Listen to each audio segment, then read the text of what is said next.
ಪ್ರೀತಿ ಕುರುಡು ಅನ್ನೋದು ಸತ್ಯ. ಕಾರಣ ಯಾಕೆ ಅಂದರೆ ಯಾರ ಮೇಲೆ ಪ್ರೀತಿ ಆಗುತ್ತೆ ಯಾಕೆ ಅನ್ನೋ ರೀಸನ್ಸ್ಗಳನ್ನು ಕೇಳ್ತಾ ಕೂರ್ಲಿಕ್ಕೆ ಆಗೋದಿಲ್ಲ.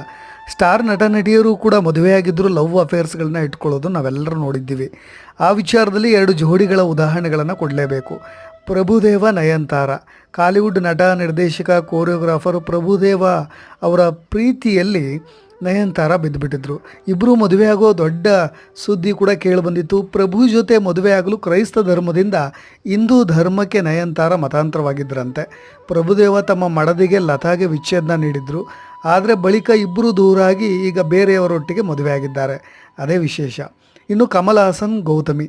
ತಮಿಳು ನಟ ಕಮಲ್ ಹಾಸನ್ ವಾಣಿ ಗಣಪತಿಗೆ ಡಿವೋರ್ಸ್ ನೀಡಿ ಸಾರಿಕಾ ಜೊತೆ ಮದುವೆಯಾಗಿದ್ದರು. ಆ ಬಳಿಕ ಕೂಡ ಕಮಲ್ ಹಾಸನ್ ಮತ್ತೊಬ್ಬ ನಟಿ ಗೌತಮಿ ಪ್ರೀತಿಲಿ ಬಿದ್ದಿದ್ರಂತೆ. ಬಹಳ ವರ್ಷಗಳ ಕಾಲ ಇಬ್ಬರು ರಿಲೇಷನ್ಶಿಪ್ನಲ್ಲಿದ್ದರು. 2016ರಲ್ಲಿ ಇಬ್ಬರು ಕೂಡ ದೂರ ಆದರು. ಸದ್ಯ ಈಗ ದರ್ಶನ್ದು ಅದೇ ರೀತಿಯಾದಂಥ ಸುದ್ದಿ ಕೇಳಿಬರ್ತಾ ಇರೋದು.